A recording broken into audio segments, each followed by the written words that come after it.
ओम शांति। 1 घंटा बड़ी अच्छी वो अजान चली थी। मीठा कैसे वो जिस घड़ी इस बात स्पष्ट कर रहे थे, इतना प्यारा लगा था मुझको। वो घड़ी भूलती नहीं है जब मीठा बोलने पर हम लोग बड़ी मीठी चिट्ठी बाबा वार वार हर मुरली में मीठे बच्चे मीठे ऐसी कोई मुरली होंगी जब बाबा मीठे बच्चे न बोले। जब आज बाबा ने कहा मुरली कट करके भेजते हैं, चोरी करते हैं हमारे बाबा के रत्नों की, तो मुझे याद है मैंने बाबा के सामने ये काम किया।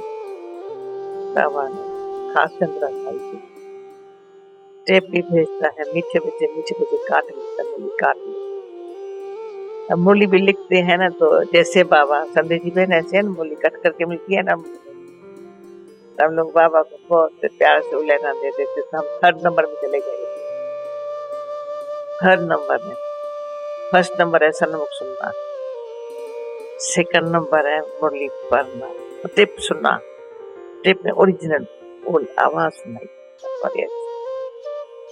थर्ड नंबर है मुरली पढ़ना। हमने एक बार बाबा ने हम तो थर्ड नंबर में आ गए। बाबा प्यार से मुस्कुराते थे। तब से बाबा रोज हम हर मुरली टेप किया, पढ़ना, सुनना या सुनाना, टेप सुनना। ये हमारी मम्मा और दोस्त कितना मुरली से प्यार, एक अक्षर भी हमारे से मिस न हो, ये लगन हो तो कुदरती हमको वो खजाना मिलेगा, जरूर मिलता है, जरूर मिस नहीं होता है।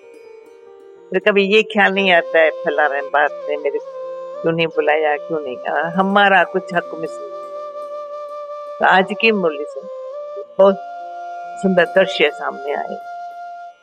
एक बार हम जयपुर से उदयपुर नहीं दिल्ली से भरतपुर गई थी बाबा जगह के कार्य अर्थ, तो आना था वापस जल्दी दिल्ली में। तो मुरली मेरे साथ थी नहीं, 2 दिन लग गया, मुरली नहीं थी।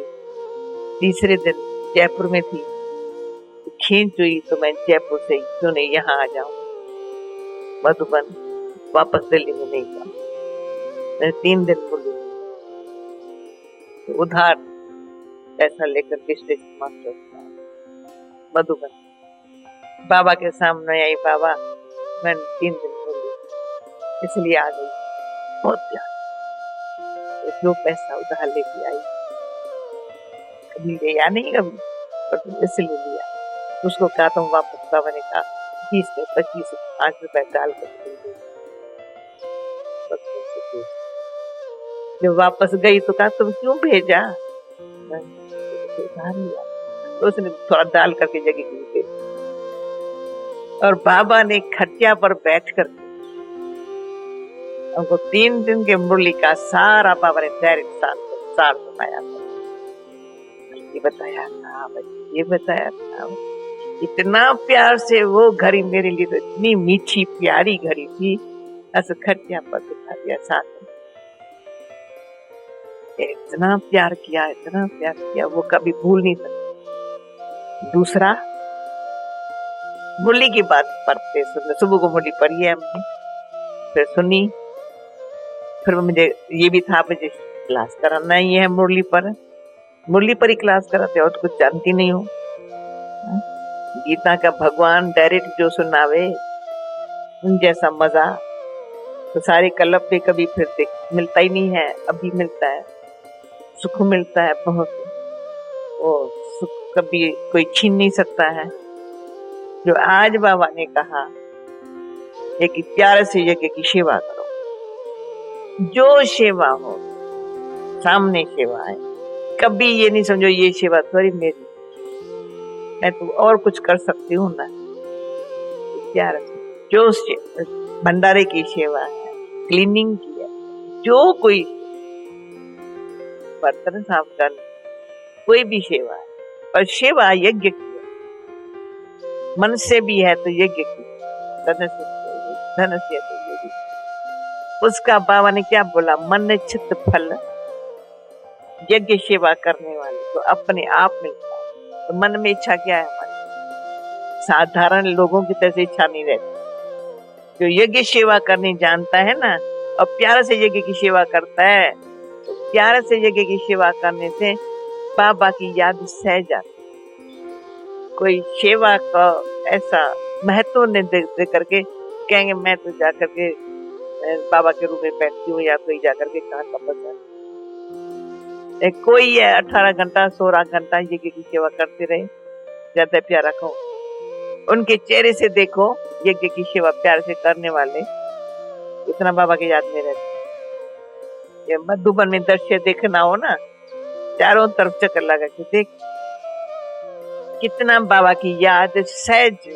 एक तो बाबा का घर, दूसरी यज्ञ की सेवा, और सेवा भी बेहद की सेवा। बेहद है, यानी ऐसे नहीं मैं सारे वर्ल्ड में घूमूं तो बेहद सेवा है। तो कहाँ भी बैठे बेहद माना जिसकी कोई हद नहीं है। एक दिन के लिए नहीं है, 10 दिन के लिए नहीं है। कोई प्रोजेक्ट होगा ना, कहेंगे कितने महीने का है, 1 महीना 2 महीना 3 महीना 4 महीना। ये तो सदा ही है, दिन रात है। जितना जो करे दूसरे के आप ही ऑफर करे, बाबा करे आप ही ऑफर करे उसको ऑफर। एक यज्ञ सेवा के लिए अति प्यार। हम सेवा भी क्यों करते हैं? क्यों? ममता और इच्छा मरती है। जो इच्छा ममता की जो जंजीर है ना, स्वयं के स्वार्थ है ना, तो यज्ञ सेवा नहीं करती। का ममता है ना, मोह है ना, वो यज्ञ सेवा नहीं। यज्ञ सेवा इच्छा ममता से मुक्त करती। एक ही इच्छा मन में रहती है, जो बाबा ने आज इशारे में कहा। यहाँ तो हमारे लिए जो हमारे लिए जरूरत होगी, जो आप ही मिलेगा। इच्छा रखनी आवश्यकता, आवश्यकता अनुसार। बाबा के ये बहुत अच्छे मीठे अव्यक्त बाबा के शब्द है। आवश्यकता अनुसार आप ही आएंगे, इच्छा अनुसार आप ही नहीं आएगा। मेरी इच्छा है, ये होना चाहिए ना, कोई जिम्मेवार, परंतु मुझे कोई इच्छा नहीं। रियली न सब कहूं पर प्रैक्टिकल एक इच्छा मात्रम अविद्या, इसमें जो पास हुआ तो पास इस आधार में आता। जैसे अविद्या, उसको ये जो बाबा ने वरदान में कहा, न कभी अपमान की फीलिंग आएंगी, मान की भी इच्छा, जरी सी इच्छा, जो किया उसका कदर हो वो भी इच्छा। सूक्ष्म इच्छा में जाएंगे ना, बहुत सूक्ष्म इच्छा अविद्या। जब तक इच्छा की अविद्या नहीं हुई है तब तक योगी के चिन्ह नहीं आ सकते हैं, निस्वार्थ भावना नहीं हो सकती है। शुभ भावना और शुभ कामना वाला स्वभाव नहीं बन सकता है। स्वभाव नेचर, हर आदमी किसी को न देख आत्ममान स्थिति से देखे, ऐसे किसी को न देखे पर हम आत्ममान स्थिति, ये इच्छा। जितना हमारी अंदर की आत्ममान स्थिति होंगी, दूसरों को देखेंगे। बाबा पीछे जो बाबा की शिक्षा है उसमें हमारी रिख्या है। हमारा काम बाबा देखता है बच्चे कहाँ खुद रहते हैं आत्ममान स्थिति में, और उनकी दृष्टि इतनी सर्व आत्माओं के प्रति उसमें भी खास तरफ ब्राह्मणों को रूहानी स्नेह से आत्ममान का गुप्त था। किसने पूछा था तो कोई न खींचने वाला हो, उसको जरूरत महसूस समझे मैं रूहानी राहत में रहता हूँ, मुझे कोई आवश्यकता नहीं, फिर उसके लिए क्या करें। कईयों को अपने युग युक्त रहते हैं, सब संतुष्ट है पुरुषार्थ में, वो आवश्यकता नहीं महसूस या कोई ये रूहानी स्नेह कोई हमारी, ये भी एक स्नेह का बंधन मीठा है, बहुत सुखदाई है, समय पर मदद करता है, लेकिन इसमें भी अनासक्त रहते हैं अपने मस्ती में, उसमें मैं भी थी कोई समझती थी कि जरूरी नहीं, अभी बहुत जरूरी लगाव किससे न हो, किससे भी न हो, वो तो अपना संभाल करना, इतना भी हो तो एक तरफ होगा दूसरी तरफ नहीं होगा तो मेरी वृत्ति में कुछ कमी, एक तरफ लगाव जरा सा एक्स्ट्रा हो, दूसरी तरफ बिल्कुल ऐसे हो, याद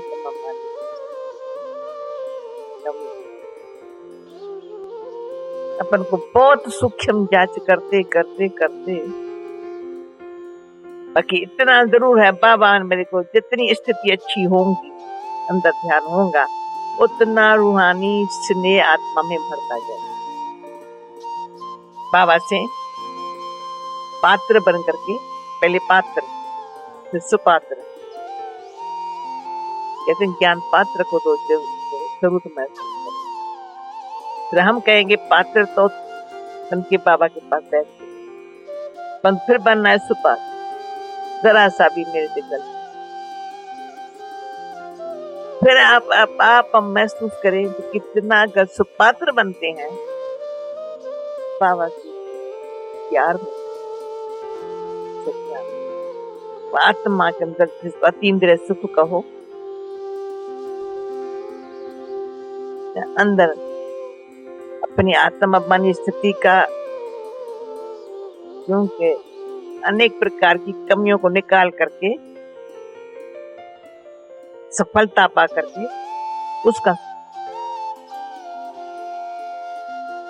कमियां जब तक कोई अंदर रही पड़ी है, वो अंदर से नहीं निकली है, तो मैं अंदर से वो सफलता का सुख नहीं ले सकता। सबका ध्यान है सफलता, सेवा में ही सफलता, वही कोई सफलता, सेवा में सफलता तो सब मेरे पुरुषार्थ से नहीं, बहुतों के संयोग से, बाबा के मदद से, स्वयं के पुरुषार्थ की सफलता मदद बाबा की, लेकिन लगन खुद, पुरुषार्थ ऐसा करें जो कलब कलब की बाजी है, ये सारा दिन एक सेकंड भी न, तब 2-4 बार कई बार हमने किया होगा, 3 बातों की अंदर दिल को छाप बाबा का बनने से आज दिन तक लगी। एक पहला, बाबा आपकी पन्नी हूँ तो सुख पात्र हूँ, कभी भूल से भी कुपूत पने का अंश मात्र भी मेरे में न हो, जिसमें आज्ञाकारी वफादार ईमान, तो पात्र किसको जो कभी ऐसे नहीं करेंगे, कभी सोच, इसमें बाबा ने 2-4 बारी टेस्ट लेकर के पक्का कर दिया, मजबूत बना, बाबा कहे उठ तो उठ, बाबा कहे बैठ तो बैठ। वफादार संबंध में कोई भी आत्मा की तरफ झुकाव लगा, अगर जरा भी बाबा देखता बाबा मेरे काम के लिए, तो बाबा के काम की नजर, वफादार संबंध में ऐसी बच्चा आज्ञाकारी, बाबा कहते हैं तुम सज्जनों को श्रृंगार करके लेके जा रहा हूं तो पतिव्रत नारी, सती वो जो लकड़े चढ़े, कैसी भी परीक्षा आ जाए ना, सती अपने सत्य से सत्य को न छोड़े, ये भी वृत्त है बराबरी, कोई भी घड़ी कैसी भी आए अपन को बेसहारा महसूस न करें। तो आज बाबा ने कहा ना, बाप को याद करो, यज्ञ की सेवा प्यार से करो, कभी तुमको रोना नहीं पड़ेगा, रोना आएगा ही नहीं, आ नहीं सकता। बाबा हमेशा किसके आंख से आंसू आया, बाबा का अंतर था हृदय का, विधवा बनी हो गया, रोती है विधवा, अंदर से दुखी होता है अनाथ, जन्म से माँ का प्यार नहीं किया जाता। तो रोना माना या तो अनाथ है या तो बाबा का बच्चा बने। तो सदा सुखी रहना, खुश रहना, कौन सदा सुखी, सदा संतुष्ट।